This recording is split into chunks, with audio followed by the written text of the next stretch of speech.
হাসিনার পলায়নের পর বদলে গিয়েছে দিল্লি ঢাকা সম্পর্ক। বাস্তবতা মানছেন ইউনূসের বিদেশ উপদেষ্টা। শেখ হাসিনা সরকারের পতনের পর থেকে ভারতের সঙ্গে বাংলাদেশের সম্পর্ক বদলে গিয়েছে বলে মনে করেন সে দেশের বিদেশ উপদেষ্টা তৌহিদ হোসেন।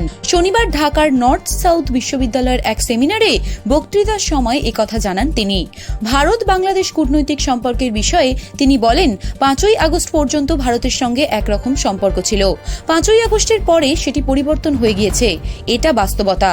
তার মতে এই বাস্তবতার উপর ভিত্তি করে বাংলাদেশের ভারতের সঙ্গে সম্পর্ক এগিয়ে নিয়ে যাওয়া প্রয়োজন। ভারতও এই পরিবর্তনকে অনুধাবন করে সেই মতো বাংলাদেশের সঙ্গে কূটনৈতিক সম্পর্ক এগিয়ে নিয়ে যাবে বলে আশা প্রকাশ তৌহিদের। তার মতে ভারতের সঙ্গে বাংলাদেশ সুসম্পর্ক স্থাপনে আগ্রহী।